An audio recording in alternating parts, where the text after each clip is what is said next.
the women's team have immense potential. And I know from my time in Korea that we were analysing them quite heavily, because players like Preeti Rai, they are superstars. I know they're superstars in Nepal, and players like her, we can build a fantastic national team around these kind of players. And we also need to be working, which that's another press conference for another day, working to get our best players playing in the top countries, be that in Europe or Asia. We can get them to top clubs, for the men and the women. So I will be actively using, and already have started with my contacts around the world, to highlight the skills of our players and say, let's get them to these top clubs, because they're good enough. It's a huge honour and a privilege to be appointed head coach of the Nepal national team. It's a very special role in a very special country. So I would also like to thank everybody that I've interacted with in the 4 or 5 weeks that I've been here. The hospitality and the kindness of the Nepali people has been amazing. And the passion that I've experienced from taxi drivers, people in restaurants, people on the street, the passion they have for football in this country is unbelievable. Maybe because you are all in Nepal, you don't realise what you have here. And now from working and living in multiple countries, the passion here is unbelievable. And for me, that was personified at the stadium for the women's final between Nepal and Myanmar. The atmosphere at that stadium was electrifying, and my job is to gather this energy, this passion, and to put it on the field with firstly our men's national team, yes, but to do whatever I can to help the women's team, our youth national teams, our club sides, our school sides, and really harness the power that we have in this country and to take it to new heights. So sorry, that's not really about me, but that's just my experience initially of Nepal. But I just wanted to get that out there, that we have something very special here, and we have to maximise what we have. A little bit about me. I'm 47, from Australia. Been coaching now over 20 years. It's taken me through a lot of different countries, a lot of different leagues, national teams. So I've spent that time gathering tactical knowledge, technical knowledge, but more importantly, ways to connect with people, to build a team, to build a culture, and now I feel that I'm at the right point in my career that I can create a vision, build an environment here where we can succeed. And for me, succeeding, I don't think I overstate it when I say I want to win the SAF Championship this year. I want to bring the team as close as possible, and if not qualify for the Asian Cup.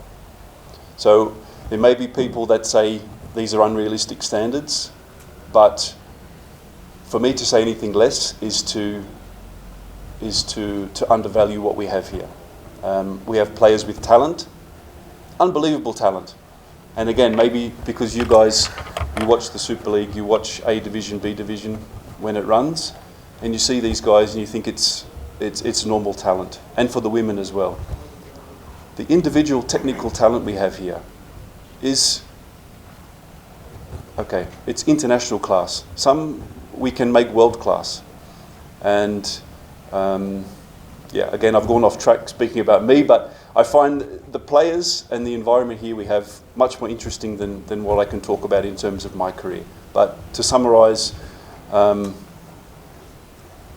experienced coach, here to help not only players but coaches. I think a lot of countries you see that have had recent success, the most obvious one that comes to mind is Iceland, maybe 10 years ago at the Euros. They had a long-term vision to develop coach education, and their coaches all UEFA A licence, B licence, in the schools, in the clubs, at grassroots, And you saw the fruits of that come through with the national team, with a population 10% of what we have here, that create a national team that did something special. So player development, coach development, that flows through to teachers in the schools being able to coach football at lunchtime with the kids. So for me, it's much more than just a men's team national role. It's a football culture that we need to work on together. In my culture, it's like Christmas Day. I've been waiting for it for a long time, and I'm really excited to meet the players. I have some meetings later today with some of the senior national team players to get to know them, and just to be on the grass and to work with them. I've seen all the players, I've seen most of the players in the President's Cup or KP Oli or Japa, but now it's about us building connections as people first and getting to know them, their strengths and weaknesses, them getting to understand myself and my staff, how we want to work. It's very exciting because we have a tendency in football to want to copy what we see somewhere else. So I'm not Pep Guardiola, I'm not Jose Mourinho. I have to come in here, learn about our players, one-on-one, in small groups, as a team, find the ways that we can succeed, find the ways that we can create a team that will win matches. And for me, that's the excitement. I can't do it the way that I did it last year in the Emirates. I can't do it the way I did it 2 years ago in Saudi Arabia. So that's for me is the excitement of coaching. A new group of players, a new group of staff. The culture is different, the food is different, the training methodology is different that the players are used to. So for me, it's exciting to navigate my way through that, to build a team that can go to Singapore and Malaysia and produce straight away. Very exciting, huge challenge, but that's why we get into coaching, because we love the challenge. The first point about players, I know a lot have now left for Australia. I'm working, and my staff are working on connecting those players with semi-professional and professional clubs in Australia. So the players that have left for their own reasons, perhaps to do with football here or personal reasons, I want to open the door for them to still represent their country. And we also have players playing in Europe that maybe have a dual passport situation. Also looking at that situation, that our national team will succeed when we have the best players possible on the field. So that's an aside. Now to deal with the players in Nepal. Obviously this is such a unique football culture that I'm still coming to terms with. The situation with the leagues, the Super League, the lack of A-division football, and players playing various short-term tournaments. So I empathise with the players that they have a difficult life at the moment. So for me, it's about developing a vision for the whole country. That's a long-term proposition. And then working back with shorter-term goals to develop the players. So for me, the shortest term now is tomorrow or the next day in the training camp. Speak with the players, learn about them, and be developing individuals. And then we build out from that. We're going into the clubs, speaking with the coaches, but that we have a Nepali way of playing football, that everyone's going in the same direction. I think that's, we see with, again, countries that have had success, Spain, France. It took them a long time. For France, it was 20 years to put curriculum in place, to put academies in place, to develop players on a pathway, but they succeeded. So this is where I'm at in terms of developing a country of footballers that can succeed at international level. I've seen the under-20s in the SAF tournament, I think it was last year, some phenomenal players there. And part of my remit will be to be working with them as well, that we don't lose these exciting young players that we have, that the door is open for them to join the national team, that we work closely with the youth teams, that we have everyone playing in a similar not necessarily system, but with an identity that you can see these are Nepali players and we are all swimming in the same direction. So lots of ideas, and we need lots of discussion and lots of cooperation to make these things come to life. After the 2023 World Cup, I left women's football and then had a year in Saudi Arabia with Qadsiya, and then last year in United Arab Emirates with United FC.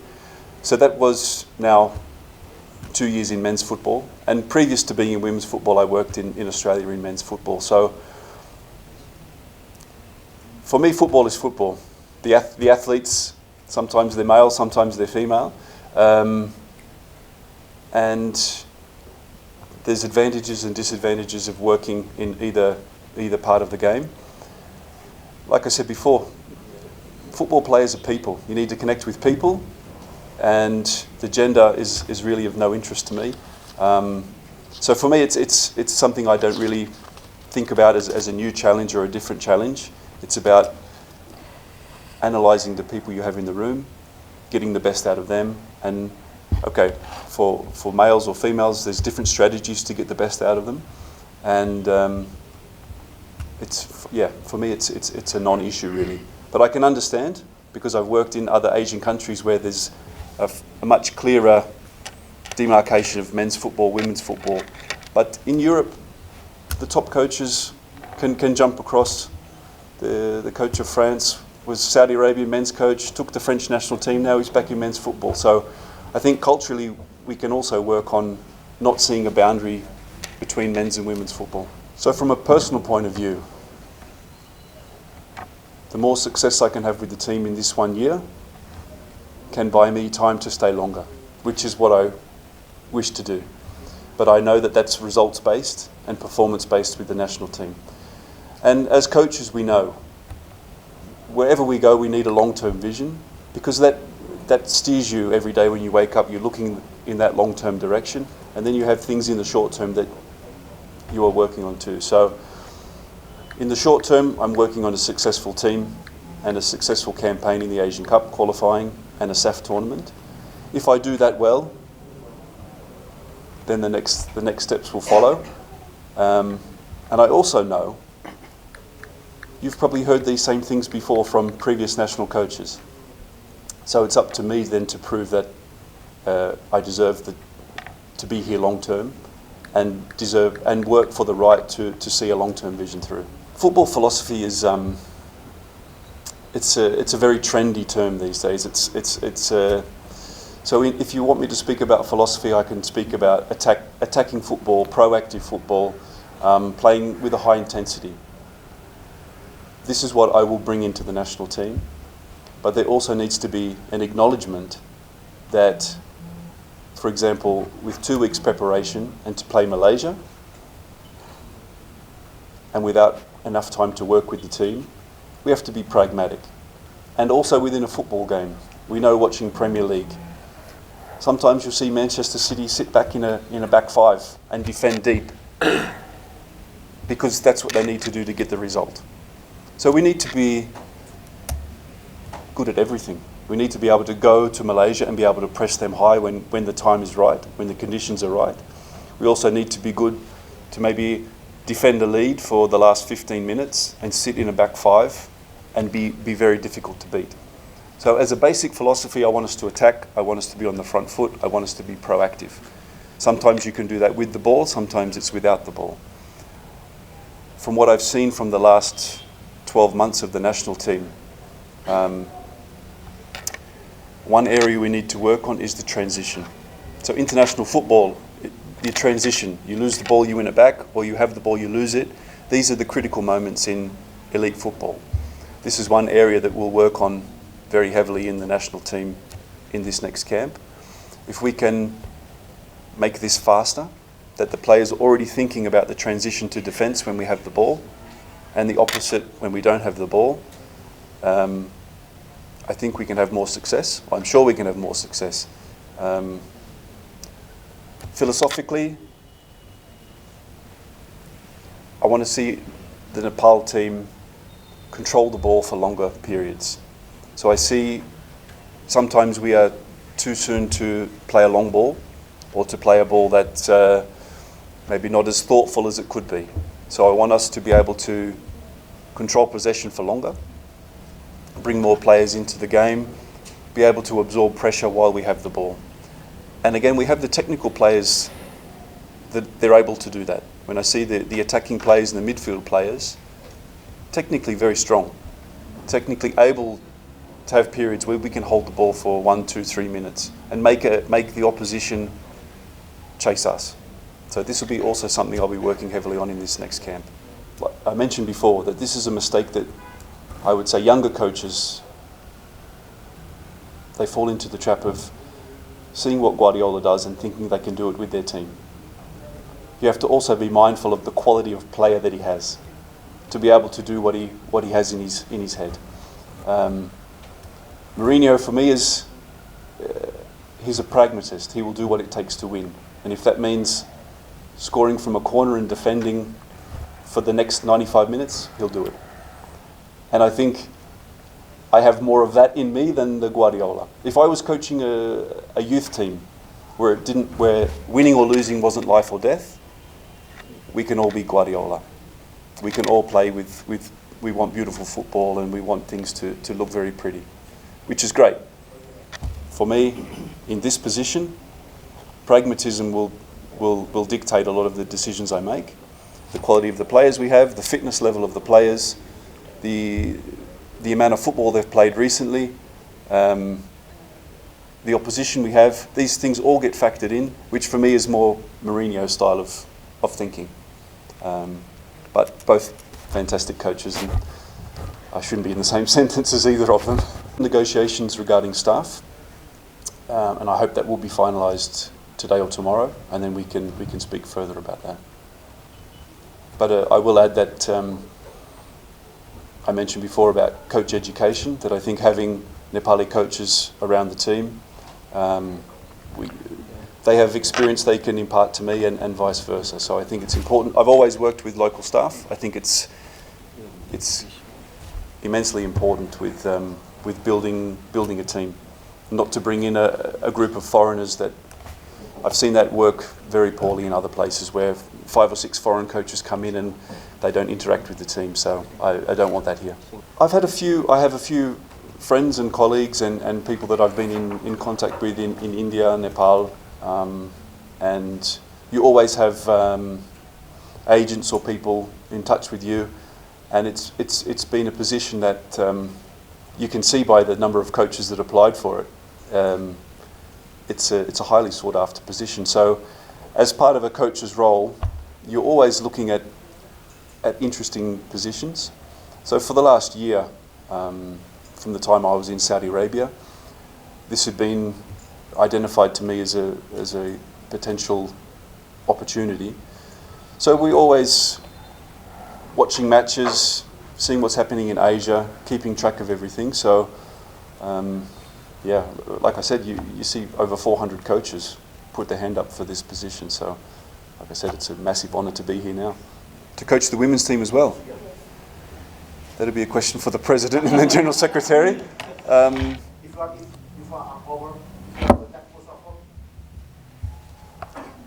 Might be a discussion for another day, but the women's team have immense potential.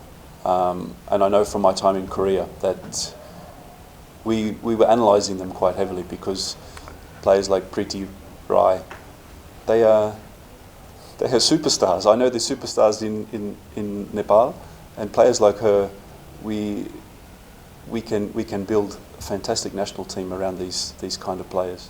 And we also need to be working, which that's another press conference for another day, working to get our best players playing in the top countries, be that in Europe or Asia. We can get them to top clubs for the men and the women.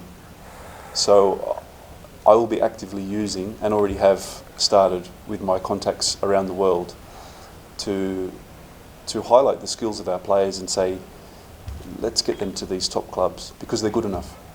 And I know from now being here over a month, Nepali people, you are beautiful people. we can have more confidence in ourselves. We can have more self-belief. And I want to be working on that with the men's team. And our girls are the same. They can walk out on the pitch and say, we can take on anybody. And football is 95% psychological, really. If we can get the players believing in themselves, believing in each other, believing in the vision that we have for them, the opportunities are endless and the chance for success is huge.